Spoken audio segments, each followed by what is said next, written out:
যেখান দিয়ে অপারেশনটা করেছিল সেইখান দিয়ে ব্লিডিং হওয়ার ফলে মৃত্যুটা হয়েছে, কারণ সঠিকভাবেই ও অপারেশন করতে পারেনি। চিকিৎসায় গাফিলতি নিয়ে চাঞ্চল্য, রোগী মৃত্যুকে কেন্দ্র করে বিক্ষোভ বেসরকারি নার্সিংহোমে। চিকিৎসায় গাফিলতির অভিযোগে উত্তেজনা ছড়ালো রঘুনাথগঞ্জের একটি বেসরকারি নার্সিংহোমে। অভিযোগ, চিকিৎসকের অবহেলায় মৃত্যু হয়েছে এক গৃহবধূর। মৃত্যুর পরেই ক্ষোভে ফেটে পড়েন পরিবারের সদস্য ও স্থানীয় বাসিন্দারা। জানা গেছে, রঘুনাথগঞ্জের মির্জাপুর বিজয়পুর এলাকার গৃহবধূ হাবিবা খাতুন, বয়স আনুমানিক 27 বছর, গত মাসের 9 তারিখে গল ব্লাডার অপারেশনের জন্য ভর্তি হন সেই বেসরকারি নার্সিংহোমে। সেখানে অস্ত্রোপচার করেন ডাক্তার। পরিবারের দাবি, অপারেশনের পরেও রোগীর শারীরিক অবস্থার অবনতি হচ্ছিল, তবুও নার্সিংহোম কর্তৃপক্ষ তাকে ছেড়ে দেয়। এরপর গত 17 তারিখ হাবিবা খাতুন তীব্র পেটে ব্যথা ও বমি নিয়ে ভর্তি হন জঙ্গিপুর মহকুমা হাসপাতালে। পরিবারের অভিযোগ, সেখানে চিকিৎসকেরা জানান রোগীর পেটে রক্ত জমাট বেঁধেছে।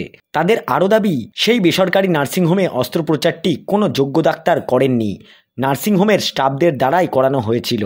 পরবর্তীতে অবস্থার অবনতি হলে তাকে স্থানান্তরিত করা হয় মুর্শিদাবাদ মেডিকেল কলেজ হাসপাতালে। সেখানে রবিবার চিকিৎসাধীন অবস্থায় মৃত্যু হয় হাবিবা খাতুনের।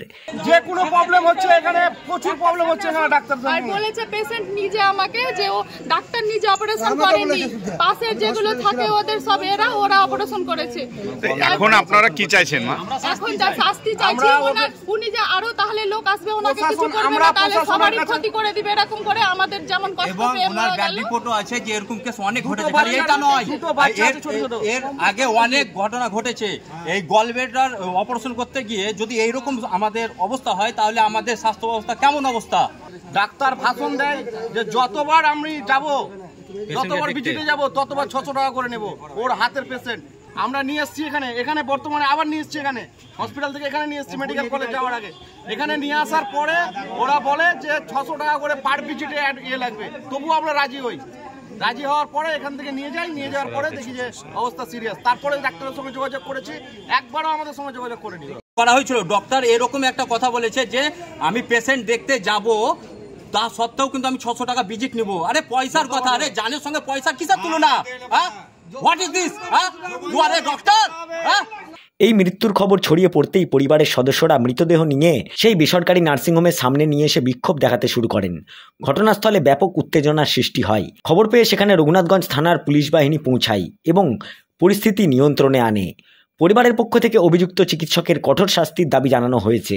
পুলিশ ও প্রশাসনের পক্ষ থেকে সেই ঘটনা তদন্তের আশ্বাস দেওয়ার পর পরিবার মৃতদেহ নিয়ে বাড়ি ফিরে যায়। এই ঘটনায় গোটা এলাকা জুড়ে তীব্র চাঞ্চল্য ছড়িয়েছে। আশ্বাস রাখলাম, প্রশাসন আমাদেরকে আশ্বাস দিল যে ওরা আইনত ব্যবস্থা করবে। আমরা প্রশাসনের উপরে এখন অবধি ছেড়ে রাখলাম। এটা সত্যি কথা যে ডাক্তারবাবু অপারেশন করেনি, এটা পেশেন্ট নিজে সবার সামনে বলেছে।